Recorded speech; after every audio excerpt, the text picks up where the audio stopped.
afternoon, class. Good afternoon, sir. Okay, yung teacher sit.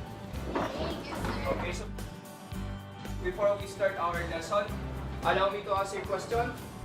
What are the parts of a circle? Do you still remember the parts of a circle, class?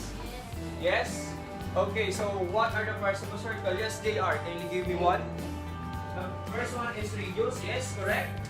That is, yes, how about you want Waymir? Chord, exactly. Yes, perimeter. Tangent line, exactly. Yes, Anna. Diameter, correct.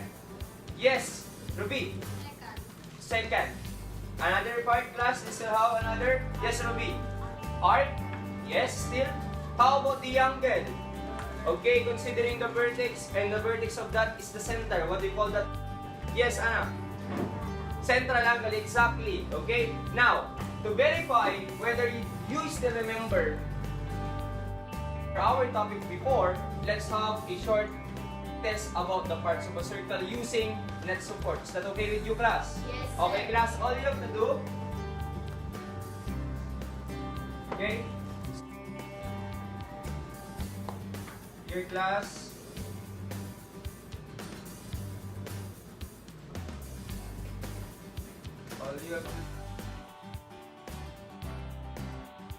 all you have to do here is to answer the following, class, okay?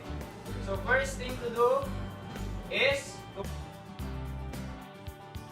click the word on the box and drag it to its proper place that designate and that specific question, okay? Your 5 minutes starts now, okay? Just click the word and drag it on the box. If you're done, just click the second flag. I'll repeat. Kapag tapos na po kayo, just simply click the second flag for the next item. And to verify whether you still remember our topic about parts of a circle.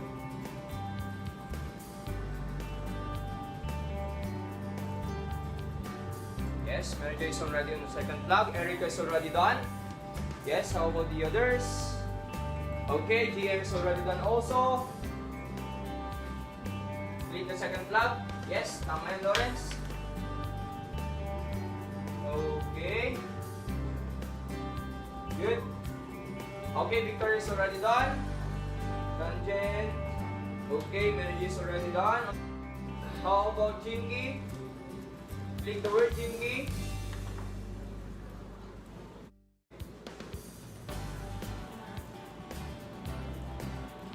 Nice one. Okay, if you're done, just click the red button. I'll repeat. If you're done, just click the red button. Okay. Good. Okay, class. Let's have an assessment. So let's stop the quiz and let's have the report. So class, your highest is 8 all over 8. So let's have this. So I'm going to present to you your your score. Observe nyo na lang po Tingnan na lang natin. Tingnan nyo na lang po dyan sa inyong computer.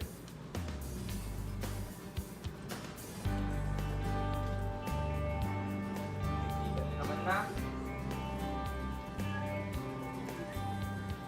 I-record ba natin, class? Yes, sir.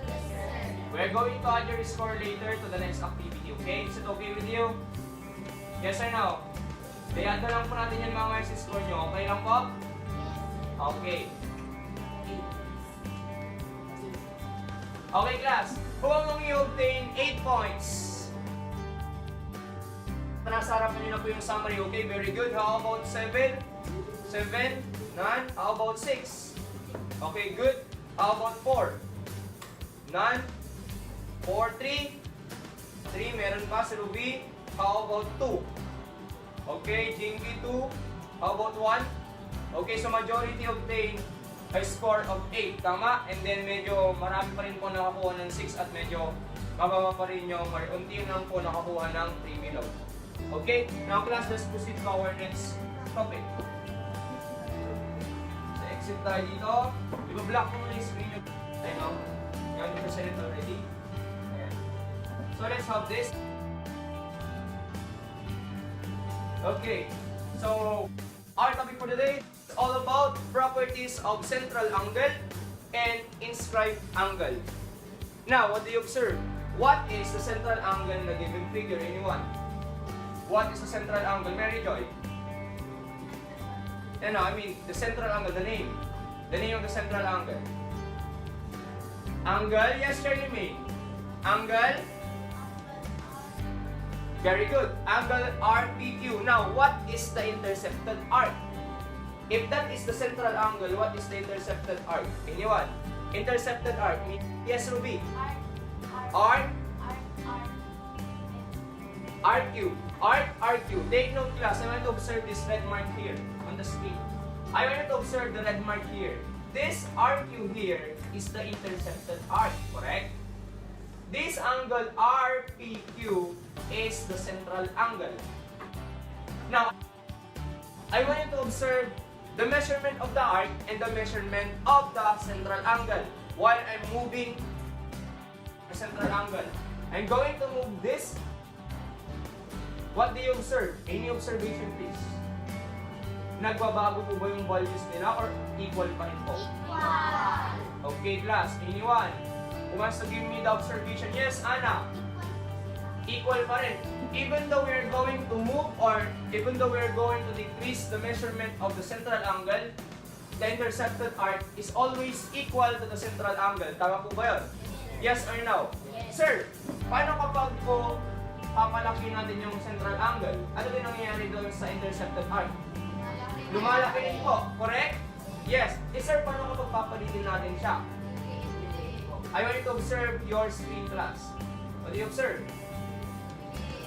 Lumiliit po. Now, question. Habang lumiliit po ba yung angle na yon, yung central angle at saka yung angle, equal pa rin po ba sila? Yes or no? Yes. Therefore, class, the first property of the inscribed angle is this. Here. Who wants to read the first property of central angle based on our illustration? Anyone? Yes. Jerry. Can you read?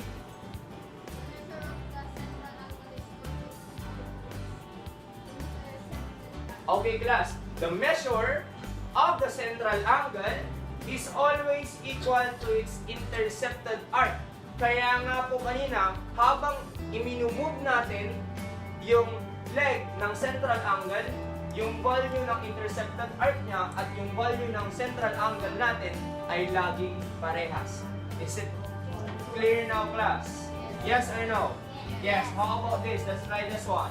I want to observe this. What is our central angle in the given figure? Anyone? Central angle. Yes, Anna. Angle UST. How about the intercepted arc? Anyone? How about the intercepted arc? Yes, Erica. Arc UT.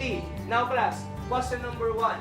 If the measurement of arc UT is 35 degrees, what is the measurement of angle UST? Anyone? Anyone, please? Yes, Ruby. 35 degrees. Why? Kasi? Exactly. The answer is 35 degrees because they are always equal. Any question with that? Second question, class. If the measure of angle UST is 40 degrees, what is the measurement of arc UT? I'll repeat. If the measurement of angle UST is 40 degrees, what is the measurement of arc UT? Yes, Charlie May. 40 degrees. Why? Kasi po, equal yung intercepted arc lagi at saka yung central angle niya. Correct? Okay. Any question regarding properties number 1? None, sir. Okay, class. Let's move on to the properties number 2 or the second topic or second concept here. Our second illustration will be this one. Now, what do you observe? What parts of circle are there? What is that? What kind of angle is that? Anyone? Do we have an angle there? Yes or no? Yes. Oh, now, what kind of angle is that? What kind of angle is angle WZV? Anyone? Mary Joy? Central angle daw? Central angle daw ba? Take note, what do you observe with the vertex? The vertex on the circle. So that is not a central angle. Rather, that is a, Erica? Exactly. That angle is an inscribed angle. Sir, magiging central angle lang siya kapag yung vertex ng angle natin ay nasa center. Is that clear? Therefore, that angle, class, is an inscribed angle. Now, what is the intercepted arc of that inscribed angle? Intercepted arc. Marito, intercepted arc. Arc. Okay, class. The intercepted arc is already marked arc there. That is the intercepted arc. Now, I want you to observe. What's the measurement of the arc or the arc WV? According to the given, 152 degrees. How about the measurement of angle WZV? Yes, Anna. 76 degrees now, class. I want you to observe. If we are going to move the leg of the inscribed angle, ano kayang mangyayari? I want you to observe carefully your monitor, class. Here.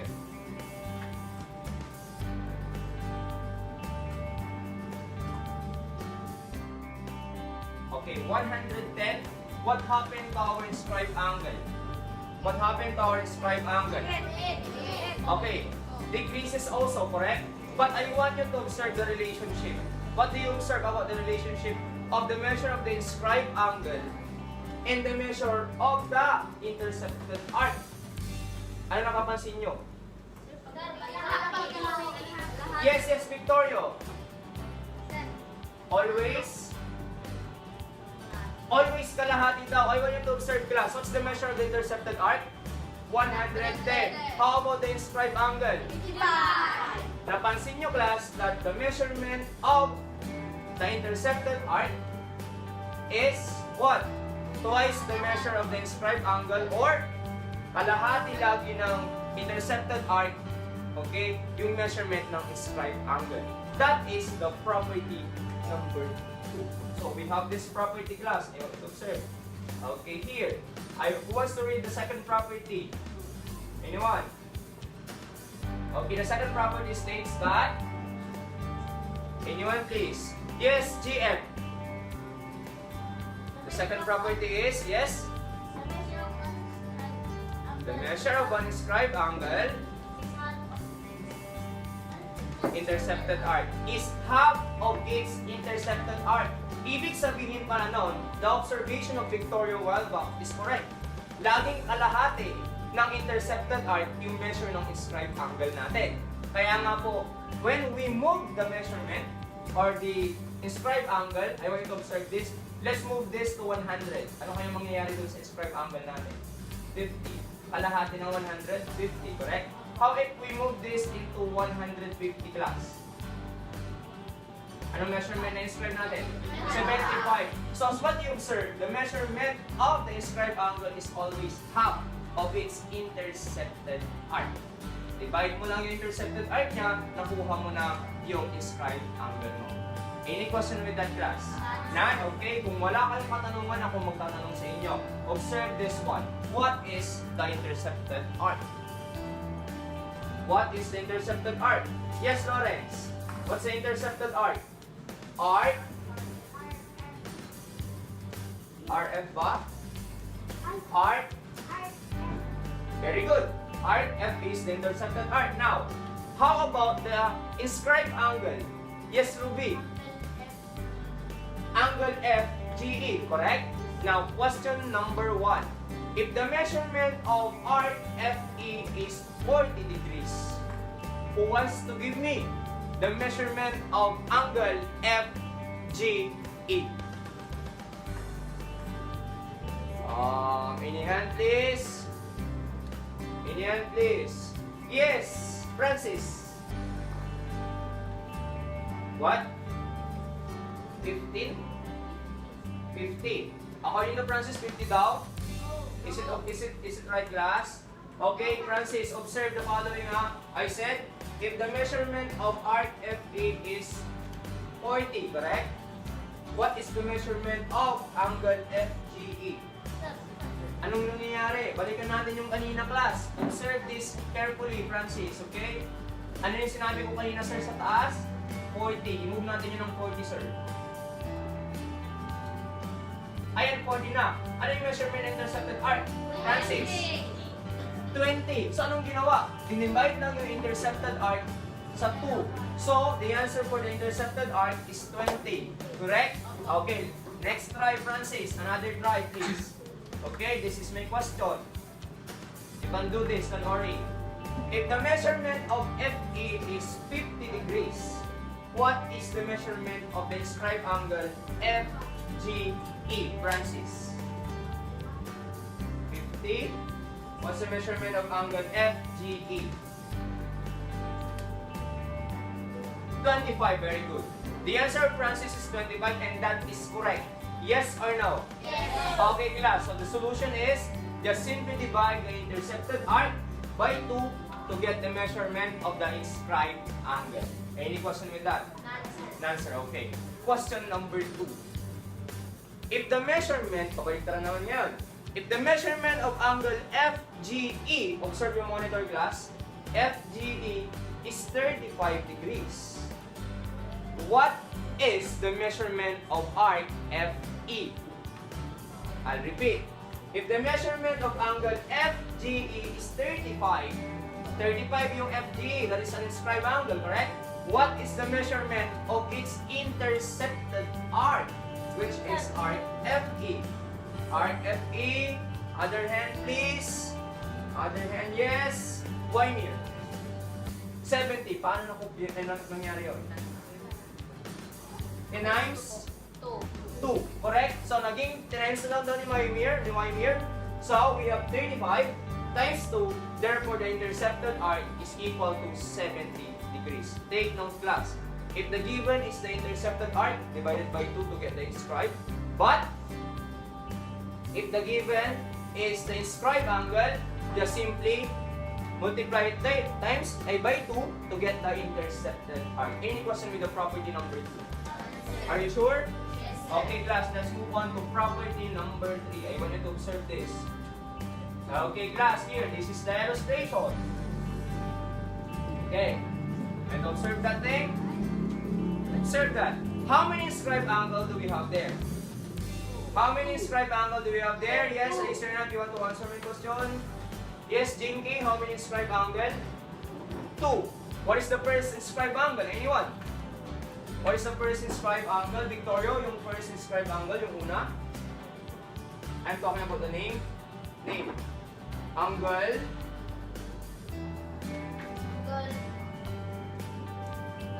W, correct? JV. Correct? How about the second inscribed angle, class? Yes. Yes, other hand please. Yes, GM. WZV. Correct. So we have two inscribed angles, correct? Now I want you to observe the 2 inscribed angle.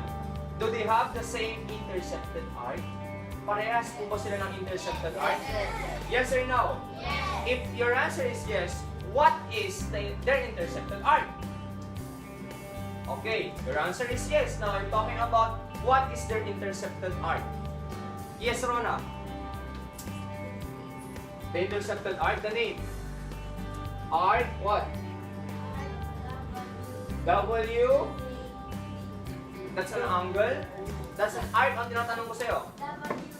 WB, yung may red mark dyan, class. The red mark identifies the intercepted arc and that is the WB. Correct? Now, I want you to observe the measurement between the 2 inscribed angles. Parehas po ba? Yes. Yes or no? Yes. I-move kaya natin, tignan natin kung parehas pa rin. I want you to observe carefully your monitor while we are moving the inscribed angle here. Move ni Sir Ray ito. Okay, class, tignan natin mahigit. Let's move it to 90 degrees. Okay, class, what do you observe?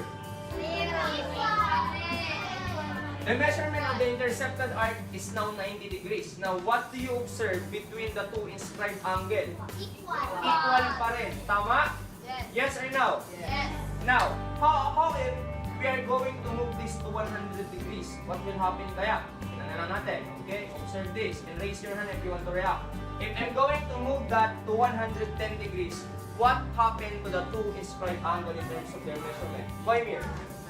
Pareho pa rin. So, any generalization about it, class? Anyone? So, if parehas po yung intercepted arc nila, automatically that their measurement is always equal din. So, that is the property or the property number 3 that we are going to discuss. So, this is it. Who wants to read the third property? Third property, wants to read it? Yes, Erica, please. Okay, listen carefully to Erica. If two or more inscribed angles,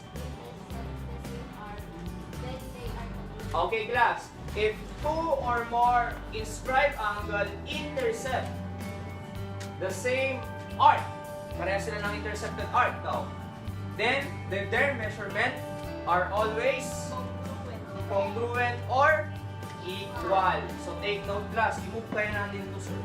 I-move kaya natin ito, equal pa rin ba? Observe the measurement class. Nag-iiba ba yung measurement?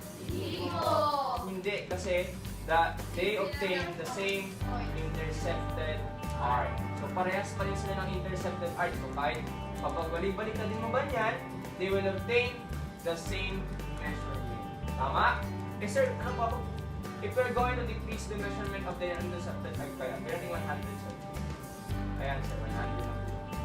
What is the measurement of the two intercepted arc? 50. 50, so they are still equal. Okay, class, they are still equal. Now let's move on here. Okay, here. If the measurement of angle M is 50, what's the measurement of angle P? I'll repeat. If the measurement of angle M is 50, what's the measurement of angle P? Angle P, Ruby? Exactly 50. Why, sir?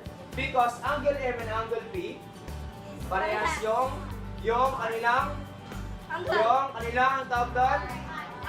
Intercepted arc. Correct? Now,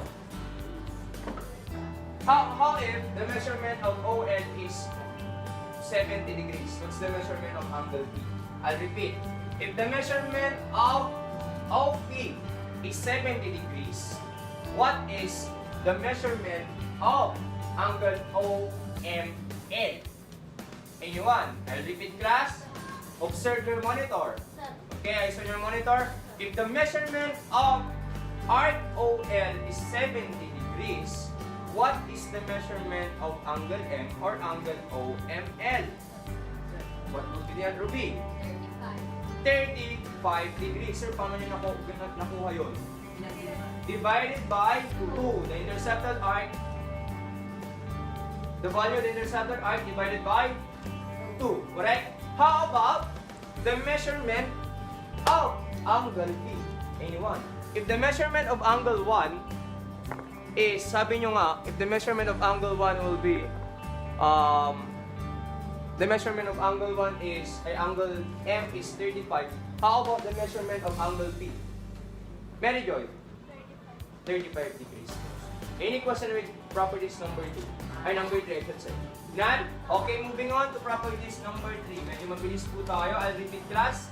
What is the property number 1? Property number 1. Okay?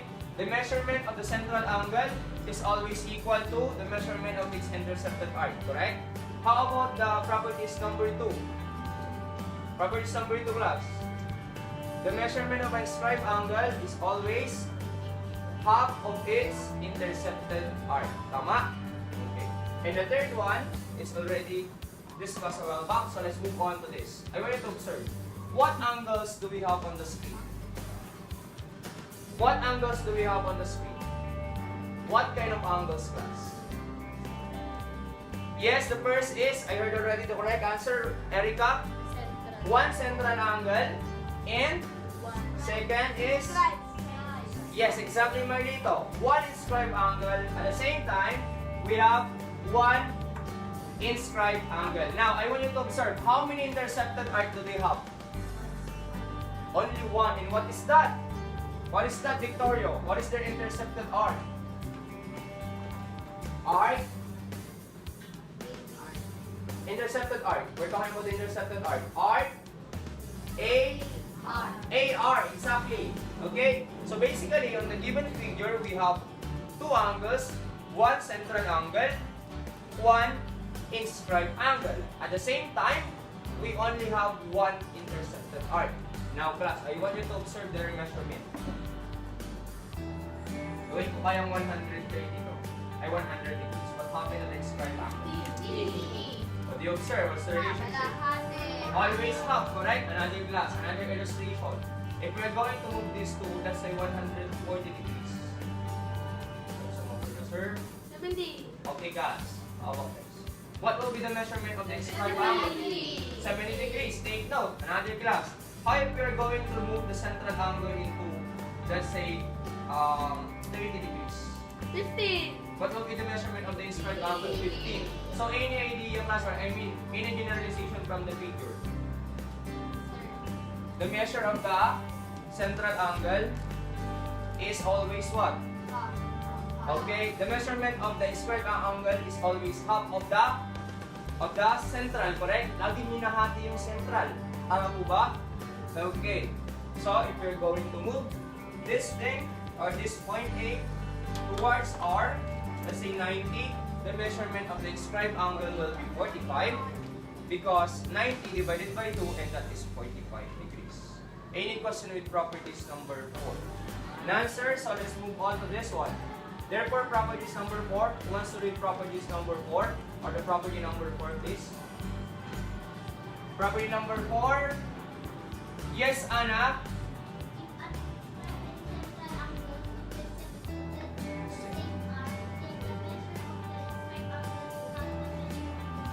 Okay, class. Okay, sorry for the the wrong spelling their measurement. Okay.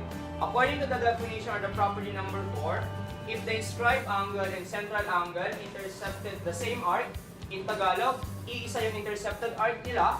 Therefore, the measurement of the inscribed angle is always half of the central angle. So, same observation na meron kayo kanina, if we have the central angle 90, then the inscribed angle is 45. If the central angle is 100, what will be the central and the inscribed angle? 50 degrees. If the central angle is 120, what will be the inscribed angle? 60 degrees, correct? So just simply divide the measurement of the central angle, okay, by 2 if they have the same intercepted arc, correct? Okay. Any question with this class? So how many properties do we have? How many properties do we have? 4. Okay, what is the first property again? Okay, the measurement of the central angle is always equal to its intercepted arc. Tama? Okay, the measurement of the inscribed angle is always half of its intercepted arc. Correct?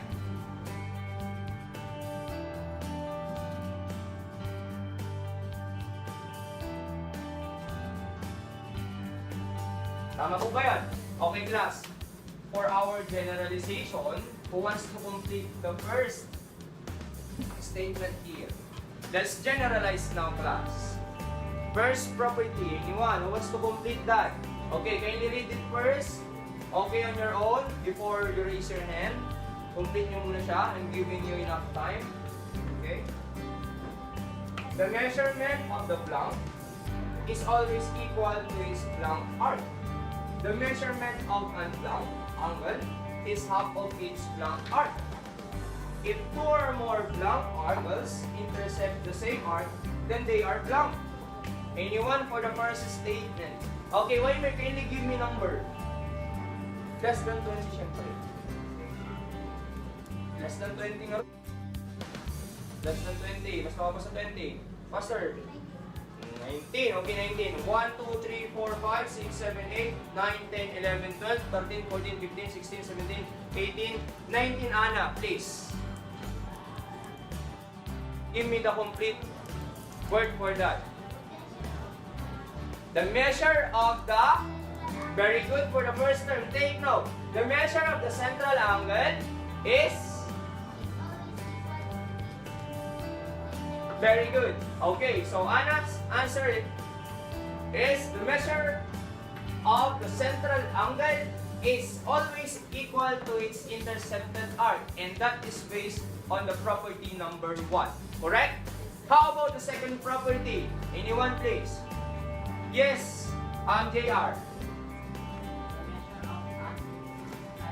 Very good for the first term. Very good, class. Okay, the answer of JR is correct.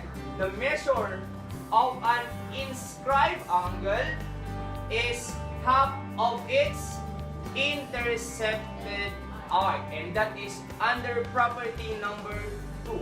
Correct? How about number 3, class? Anyone? Yes, Mary Joy.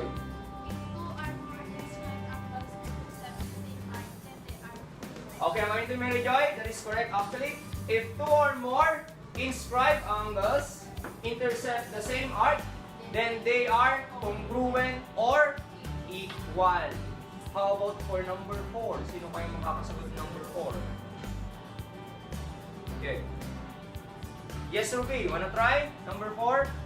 Go. Do it.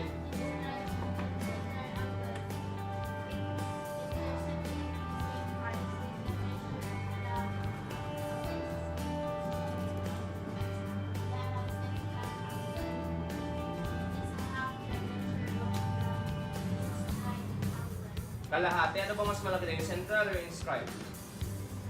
Inscribe yung mas malaki sa sinabi mo. Tanong, lagi ba mas malaki yung inscribe? No, di ba? So let's try to rearrange your answer, Ruby. Try it again, please. Try to rearrange your answer. Your answer is actually correct.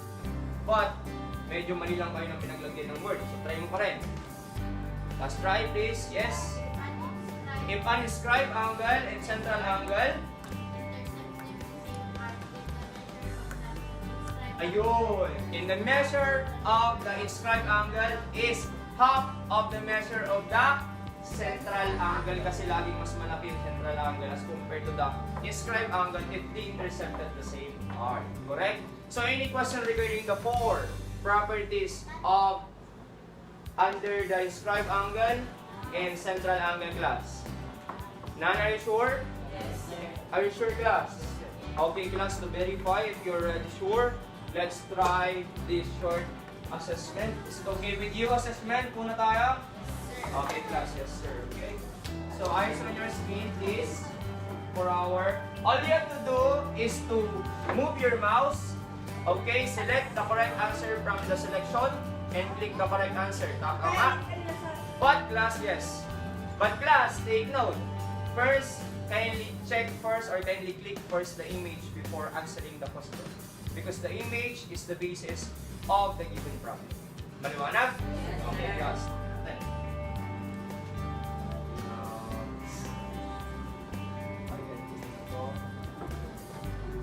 So, testing console tayo. Testing console. Next, and then assessment 10 minutes. So, I'm giving you 10 minutes, or let's say, what do you want? 10 minutes or 15 minutes? Okay. Request for granted, class. Let's increase the maximum time to 15 minutes. So, gawin natin 15 to. Ayan, naging 15 minutes na. So, you have 15 minutes to answer the following problem. Okay? Okay, class. So, let's start. Minutes pa lang sana. Yes. Okay, so all you have to do, class, start for that. Okay, all you have to do is to click. I'll repeat, class. Just simply click the image. After clicking the image, class, click now the correct. Okay.